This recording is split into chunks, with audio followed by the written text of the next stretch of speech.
నమస్తే వి న్యూస్ తెలంగాణకి స్వాగతం.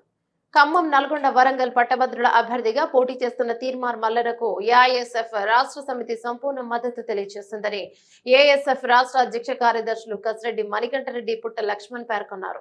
స్థానిక ఖమ్మం గిరిప్రసాద్ భవన్ లో ఏఐఎస్ఎఫ్ ఖమ్మం జిల్లా అధ్యక్షుడు మడుపల్లి లక్ష్మణ్ అధ్యక్షతన జరిగిన సమావేశంలో వారు మాట్లాడుతూ ఎమ్మెల్సీ ఎన్నికల్లో తీర్మార్ మల్లన్న గెలిపించడం వల్ల విద్యావంతులు, నిరుద్యోగులు ప్రజల పక్షాన కాక తెలంగాణలో సబ్బండ వర్గాల పక్షాన ప్రశ్నించడానికి పోరాటానికి మండలానికి పంపించినట్లు అవుతుందన్నారు. ప్రశ్నించే గొంతుక నిత్యం ప్రజల సమస్యలపై పోరాడే వ్యక్తి అని, ప్రభుత్వంలో జరిగిన అరాచకాలను ఎప్పటికప్పుడు ప్రజల ముందు ఉంచి నికాసైన జర్నలిస్ట్ గా పేరొందిన తీర్మార్ మల్లనకు మొదటి ప్రాధాన్యత ఓటు వేసి గెలిపించాలని కోరారు.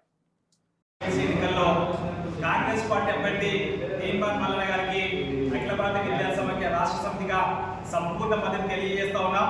ఈ 3 జిల్లాలో ఉన్నటువంటి ఏఐఎస్ఎఫ్ నాయకత్వం వారి గెలుపు కోసం కృషి చేస్తాం తెలియజేస్తూ, గత బీఆర్ఎస్ పదల కాలంలో అప్పుడున్నటువంటి ప్రభుత్వం యొక్క చేసినటువంటి అవినీతి అక్రమాలపైన ప్రశ్నించినటువంటి తీర్మార్ మల్లన గారు గత ప్రభుత్వం అనేక వందల కేసులు పెట్టి జైలుకు పంపించినా కూడా ఏనాడు కూడా కేసులకు భయపడకుండా ప్రజా సమస్యలపైన, విద్యా సమస్యలపైన, యువకుల సమస్యలు నిత్యం కలుగుతున్నటువంటి వ్యక్తి తీర్మార్ మల్లన గారు.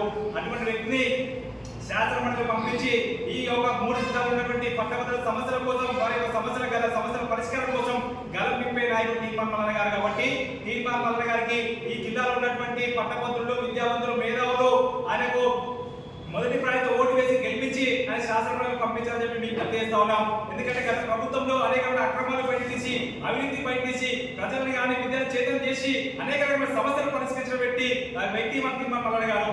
ఈ రోజు అదేవిధంగా తీర్మార్ మల్లన గారు ఒక రైట్ టు రీకవరీ చట్టం తీసుకొస్తున్నారు. ఈ దేశంలో ఏ నాయకుడు కానీ, తెలంగాణ ఏ నాయకుడు కానీ దీన్ని చాలా ధైర్యంగా చెప్పినటువంటి వ్యక్తి, చెప్పినటువంటి ఒక చట్టాన్ని తీసుకొచ్చిన తెలంగాణ రాష్ట్రంలో మొట్టమొదటిసారిగా రైట్ టు రీకవరీ చట్టాన్ని ఉపయోగించిన వ్యక్తి మన తీర్మార్ మల్లన గారు. అంటే దీని ఉద్దేశం ఈ రోజు ఆయన ఎన్నికైన తర్వాత సంవత్సరంలో, 2 సంవత్సరాల కాలంలో ఆయన పనితీరు నచ్చకపోతే మళ్ళీ అదే పట్టభద్రులు మీ పనితీరు నచ్చని చెప్పేసి ఓటేసి అని వాపసు తీసుకున్నటువంటి చట్టాన్ని తీసుకొస్తారు. అటువంటి చట్టాన్ని తీసుకొచ్చినటువంటి గొప్ప వ్యక్తి మన తీర్మార్ మల్లన గారు.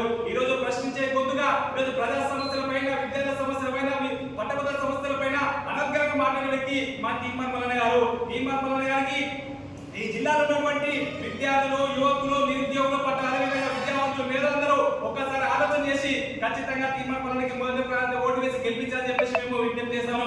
అదేవిధంగా బీజేపీ, బీఆర్ఎస్ నాయకులు గెలిపిస్తే ఈ రోజు ఒక ఓటు అనేది ఉపయోగం పోతుంది. కాబట్టి ఒక్కసారి ఆలోచన చేసి ఎవరైతే మన సమస్యల పైన, అదేవిధంగా పట్టభద్రుల సమస్యల పైన బలమైనటువంటి గలం ఇస్తారో ఆ బలమైన తీర్మార్ మల్లన గారు. కాబట్టి తీర్మార్ మల్లన గారిని అత్యధిక మెజారిటీతో గెలిపించాలని చెప్పేసి అఖిల భారత విద్యా సమైక్య రాష్ట్ర సమితిగా మేము విజ్ఞప్తి చేస్తా ఉన్నాం.